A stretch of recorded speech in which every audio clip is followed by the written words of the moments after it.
Hello guys, welcome to green agriculture classes Ajmer. आज की class में आप सभी का स्वागत है। तो गाइस, आज अपनी क्लास होगी इम्पोर्टेंट एमसीक्यू, जो जेट के अंदर पूछे जाने वाले क्वेश्चन है। आज अपन उनके बारे में डिस्कस करेंगे, किस प्रकार के जेट के अंदर क्वेश्चन आते हैं और किस प्रकार से अपने को उनके आंसर देने। तो आज अपन उनके बारे में देखेंगे। तो चलते क्वेश्चनों की ओर। क्वेश्चन क्या कहते हैं,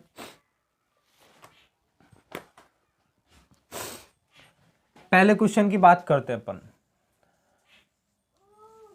डीएपी में एन तथा पी की मात्रा होती है, नाइट्रोजन तथा फास्फोरस की कितनी मात्रा होती है? मात्रा होती है। ऑप्शन देख लेते हैं। 18 से 49, दूसरा ऑप्शन है 48 एंड 49, तीसरा ऑप्शन है 18 एंड 48 और चौथा ऑप्शन है 18 एंड 46। तो अपने को क्या करना है, डीएपी में नाइट्रोजन तथा फास्फोरस की मात्रा अपने को देखनी है। तो बात करते हैं डीएपी की। तो डीएपी जो है वो एक जटिल उर्वरक है, क्योंकि इसके अंदर दो प्राथमिक पोषक तत्व पाए जाते हैं। पहला पाया जाता है एन, दूसरा पाया जाता है पी। नाइट्रोजन फास्फोरस दो पोषक तत्व पाए जाते, प्राथमिक पोषक तत्व पाए जाते हैं, इसलिए डीएपी जो है वो जटिल उर्वरक है। और अपन बात कर रहे हैं यहाँ पे नाइट्रोजन तथा फास्फोरस की कितनी मात्रा डीएपी के अंदर पाई जाती है। तो मैं बात करूं, डीएपी जो है वो फास्फोरस युक्त उर्वरक है, और फास्फोरस युक्त उर्वरक है तो उसके अंदर फास्फोरस की मात्रा ज्यादा होगी, इसलिए वो फास्फोरस युक्त उर्वरक है।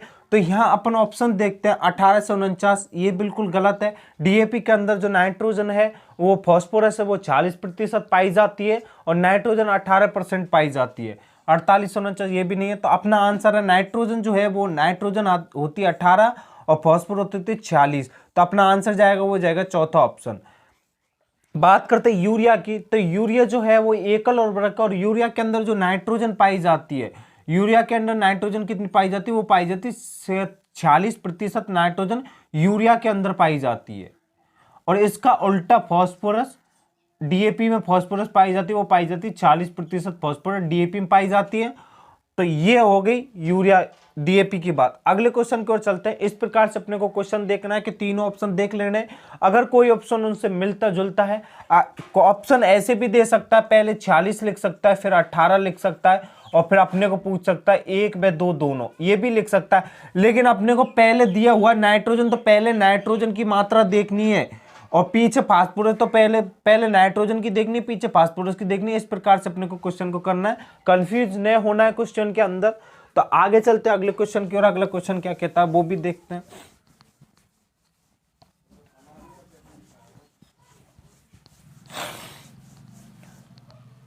तो अगला क्वेश्चन है, मानव के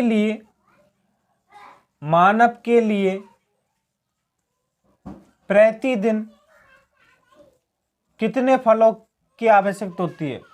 प्रतिदिन कितने फलों की आवश्यकता होती है? फलों की आवश्यकता होती है। तो ऑप्शन देख लेते हैं। पहला ऑप्शन है 300 ग्राम, दूसरा ऑप्शन है 175 ग्राम, तीसरा ऑप्शन है 65 ग्राम, और चौथा ऑप्शन है वो है 85 ग्राम। तो मानव के लिए प्रतिदिन कितने फल खाने आवश्यक होते हैं, क्या कितने फलों की आवश्यकता होती है? तो बात करते हैं, पहला ऑप्शन है 300 ग्राम।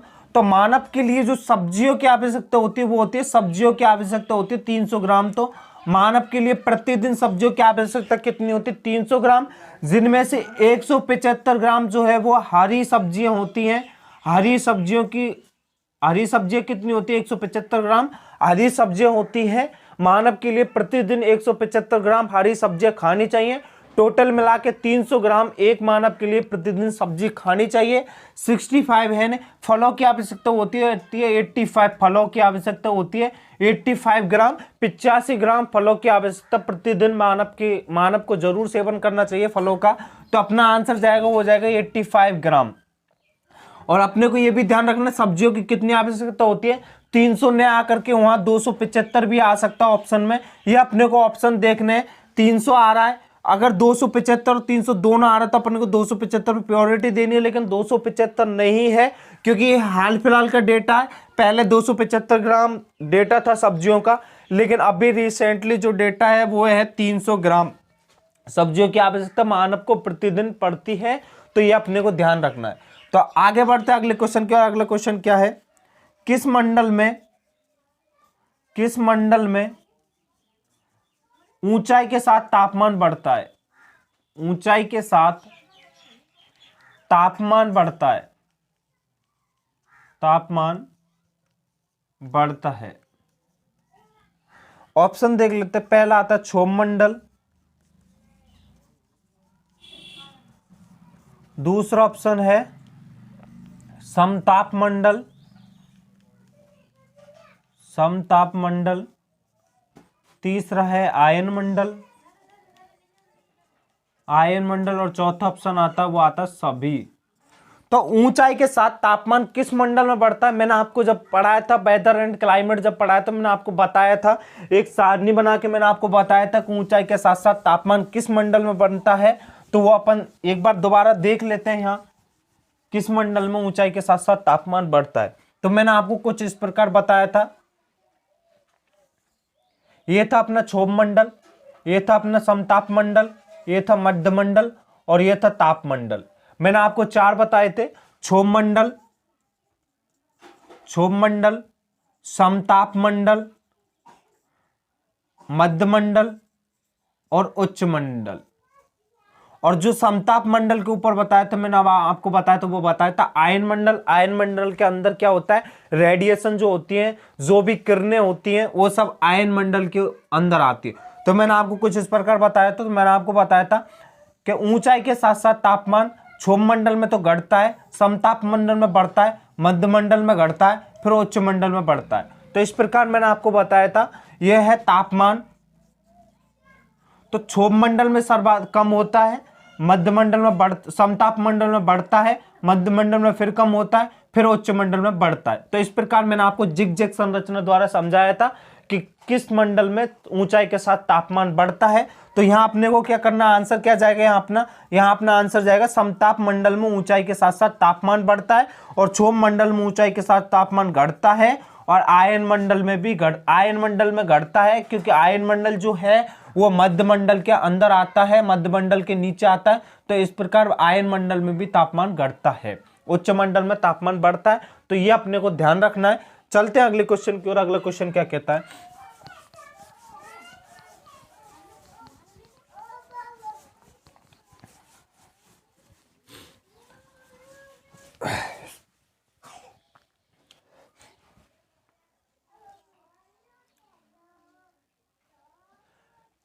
कौन सा जैव उर्वरक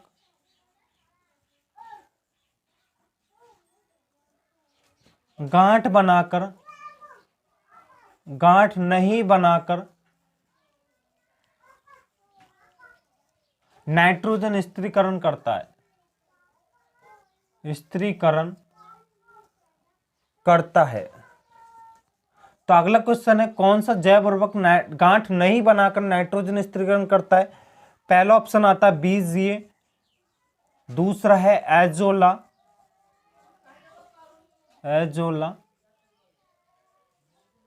तीसरा है राइबोसोम, और चौथा ऑप्शन है एक्टिनोमाइसिटीज।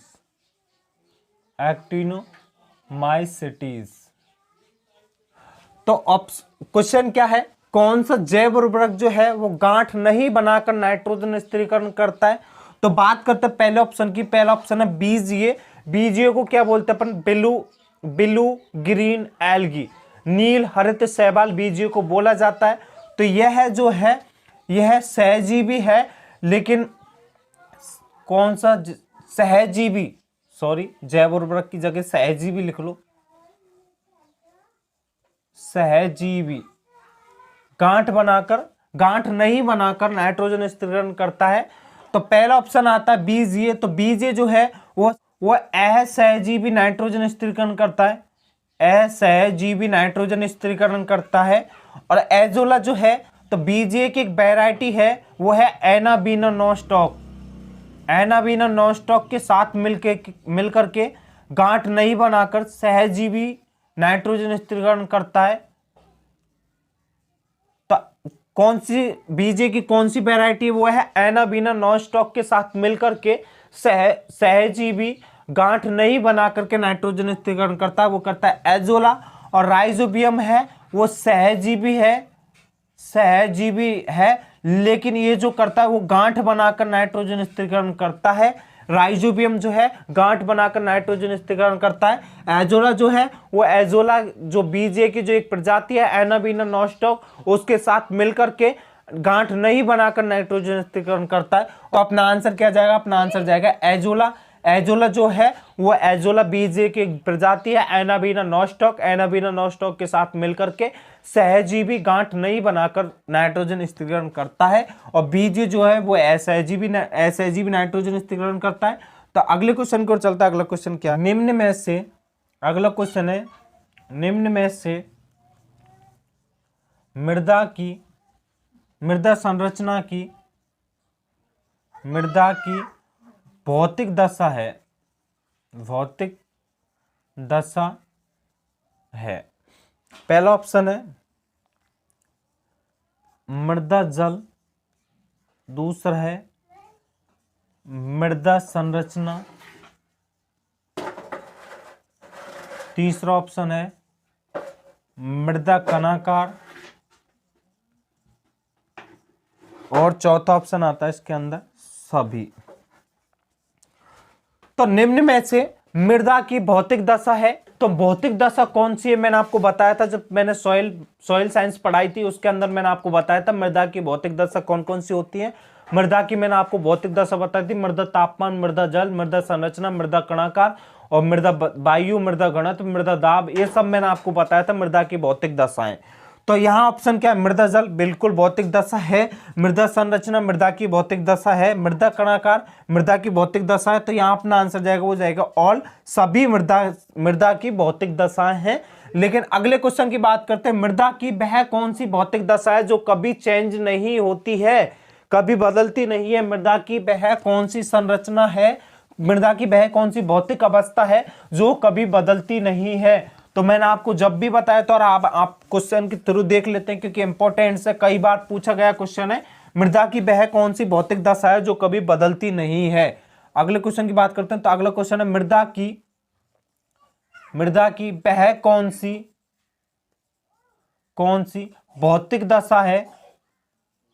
भौतिक दशा है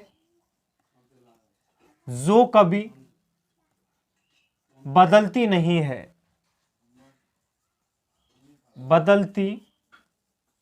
है, ऑप्शन है मृदा घनत्व, मृदा संरचना,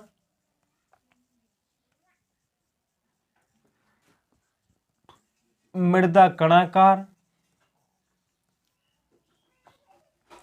और चौथा ऑप्शन में लिख लेते हैं सभी। मृदा की वह कौन सी भौतिक दशा है जो कभी चेंज नहीं होती है, मतलब बदलती नहीं है? तो मृदा घनत्व जो है, मृदा घनत्व कम होता है, बढ़ता है। स्थूल घनत्व, वास्तविक घनत्व दो होते हैं, तो स्थूल घनत्व कम होता है, वास्तविक घनत्व अधिक होता है। मृदा संरचना की बात करते हैं तो मृदा संरचना भी बदलती रहती है, कभी किस प्रकार की संरचना बन जाती है, कभी किस प्रकार की बन जाती है। लेकिन बात करते हैं अपन मृदा कणाकार की, तो मृदा की वह एकमात्र भौतिक दशा है जो कभी चेंज नहीं होती।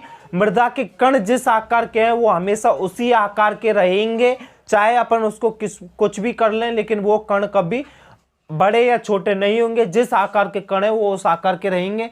तो मृदा की वह कौन सी दशा है जो कभी चेंज नहीं होती, वो है मृदा कणाकार।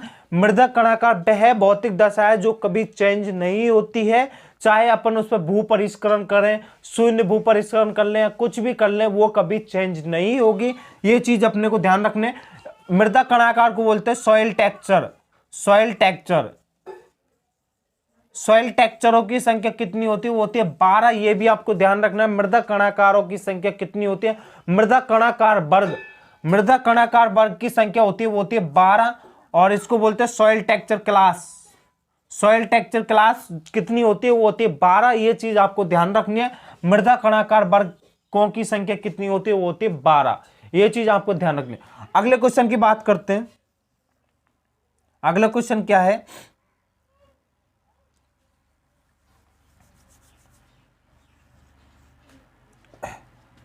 अगला क्वेश्चन है निम्न में से कौन सा पूर्ण जड़ परजीवी खरपतवार है? ऑप्शन देख लेते हैं। पहला ऑप्शन है कस्कूटा, लॉरेंथस,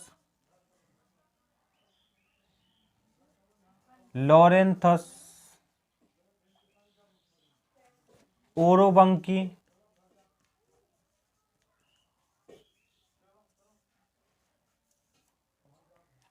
स्ट्राइगा।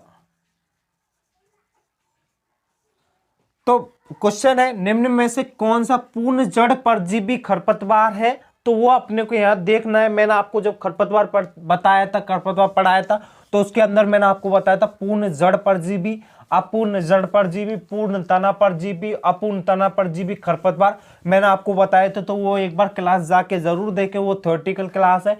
यहाँ अपन क्वेश्चन सॉल्व कर रहे हैं, तो यहाँ मैं आपको थोड़ा सा बताऊंगा। तो मैंने आपको एक ट्रिक बताई थी, वो बताई थी क्लोज, CLOS। मैंने आपको क्लोज एक ट्रिक बताई थी। तो अपन जैसे पौधे की बात करते हैं, तो पौधा जो है, तो पहले क्या आता है? ऊपर क्या आता है? तो ऊपर आता है तना, नीचे आती है जड़। ऊपर क्या आता है? तना, नीचे आती है जड़। तो बात करते हैं यहां पे, मैंने आपको ट्रिक बताई थी ये, तो अपन बात कर लेते हैं यहां पे। सी का मतलब आता है इसमें कस्कूटा। एल का मतलब है लॉरेंथस। ओ का मतलब ओरोबंकी।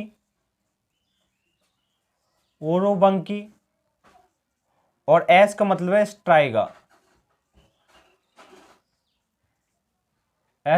स्ट्राइगा।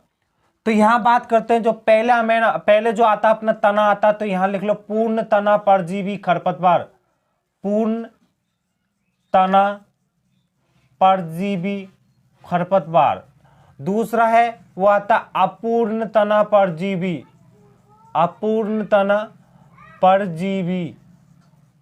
और ये है पूर्ण जड़ परजीवी, नीचे जड़ आती है, जड़ परजीवी। और ये है अपूर्ण जड़ परजीवी।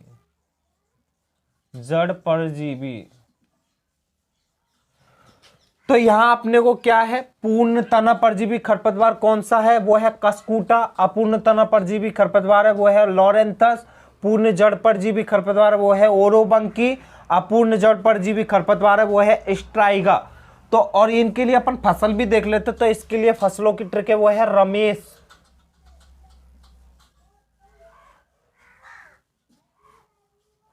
रिचका, सैंजी, मेथी।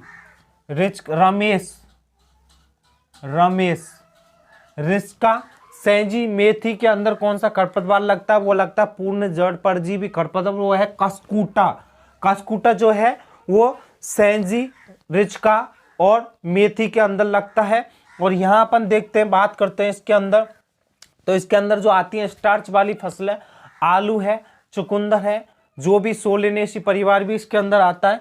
और जो आता है ओरोबंकी है, सरसों। मेनली अपन बात करते हैं सरसों, रिचका में भी ओरोबंकी लगता है, सरसों है, टमाटर है, और इनके अंदर जो है बैंगन। इतना ही पता होना चाहिए कि पूर्ण जड़ परजीवी खरपतवार कौन सा है और अपूर्ण जड़ परजीवी खरपतवार कौन सा। अपने क्वेश्चन क्या पूछ रहा है? निम्न में से कौन सा पूर्ण जड़ परजीवी खरपतवार है?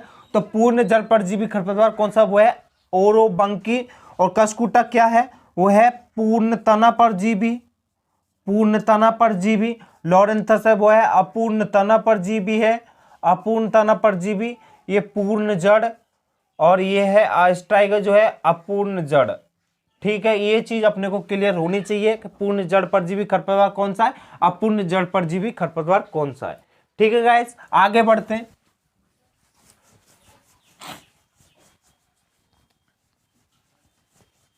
तो गाइस वीडियो को ज्यादा से ज्यादा शेयर करें, लाइक करें और चैनल को सब्सक्राइब जरूर कर लें। सब्सक्राइब करके बेल आइकन को दबा लें, जिससे कि हमारी हर नई वीडियो का नोटिफिकेशन आपके पास पहुंचता रहे। तो वीडियो को लास्ट तक जरूर देखें, क्योंकि लास्ट तक बहुत चीज इंपॉर्टेंट क्वेश्चन आपको मिलने वाले हैं इसके अंदर।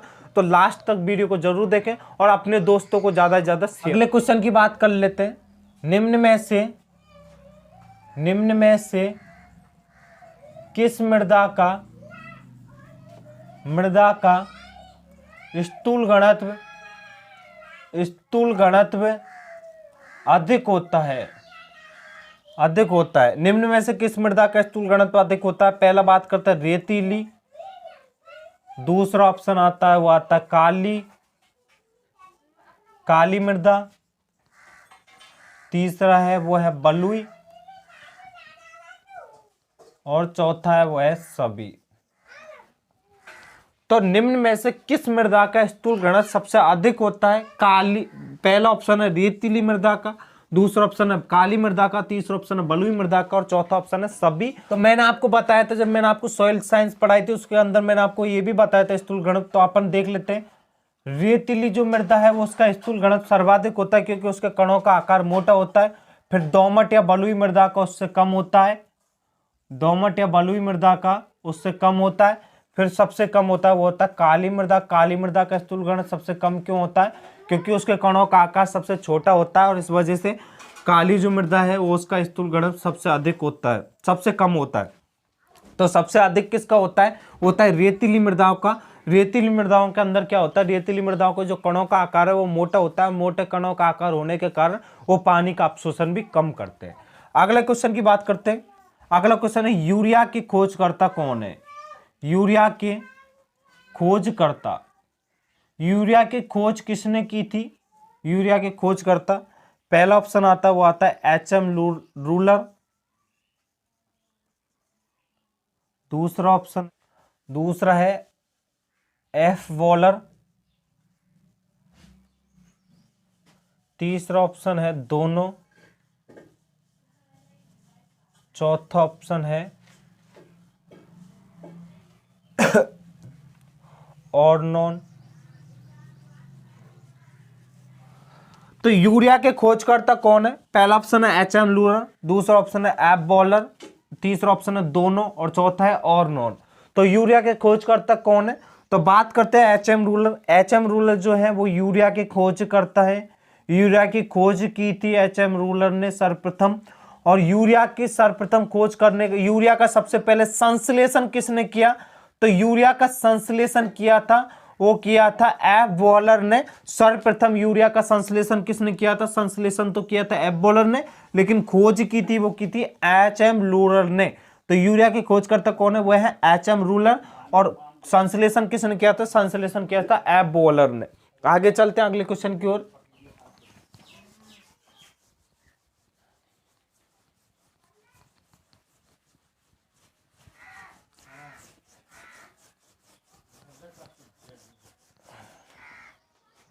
अगले क्वेश्चन की बात करते हैं। अगला क्वेश्चन है हरी खाद को मृदा में पलटने के लिए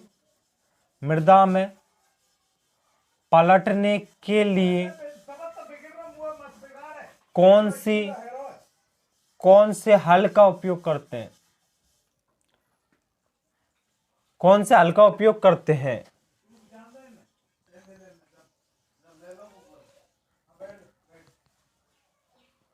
पहला ऑप्शन है देसी हल, दूसरा है एमबी हल, तीसरा है चिजेल हल और चौथा ऑप्शन है वो है सभी।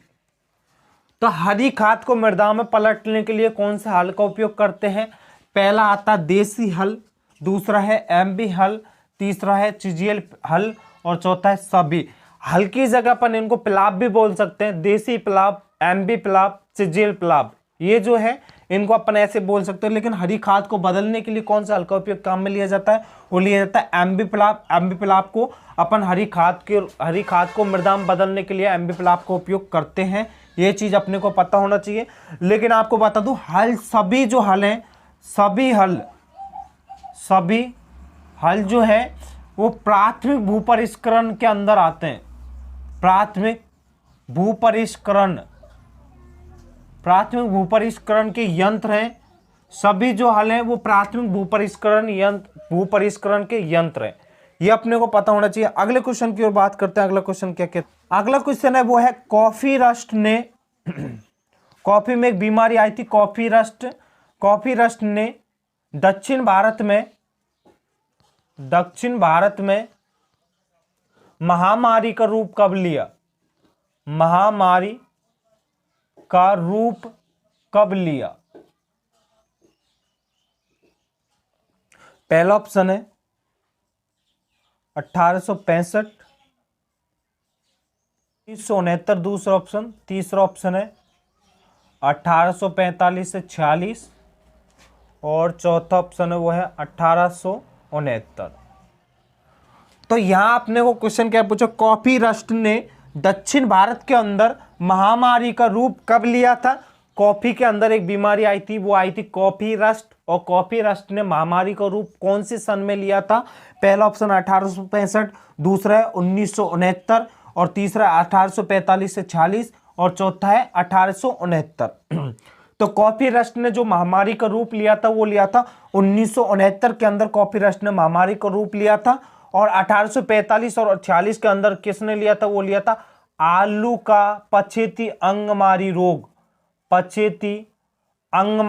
ने महामारी का रूप लिया था। वो लिया था 1865, 45 और 46 के अंदर महामारी। आलू का पछेती अंगमारी रोग जो है वो उसने कब लिया था महामारी का रूप? वो लिया था 1845 से 1840 के अंदर महामारी का रूप लिया था आलू के पछेती अंग रोग ने। और कॉफी रस्ट ने लिया था, वो लिया था 1969 के अंदर कॉफी रस्ट ने महामारी का रूप ले लिया था दक्षिण भारत के अंदर। कॉफी जो है वो अपने दक्षिण भारत के अंदर होती है। दक्षिण भारत के अंदर कौन सा एरिया आता है? जैसे अपन ने बताया दक्षिण भारत के अंदर आता है केरल है, आसाम है, मेघालय, ये सभी दक्षिण भारत के अंदर आते हैं। तो गाइस आज की क्लास में अपन इतना ही। अगली क्लास में मिलेंगे नई इंटरेस्टिंग वीडियो के साथ। तो गाइस वीडियो को ज़्यादा से ज़्यादा लाइक शेयर पे, चैनल को सब्सक्राइब जरूर कर लें। और हाँ, चैनल को सब्सक्राइब करके बेल आइकन को दबा लें, जिससे कि हमारी हर नई वीडियो का नोटिफिकेशन आप तक पहुंचता रहे और हमसे जुड़ने की कोशिश करें। वीडियो को ज़्यादा से ज़्यादा शेयर जरूर करें। मिलेंगे अगली क्लास में। Okay all of you.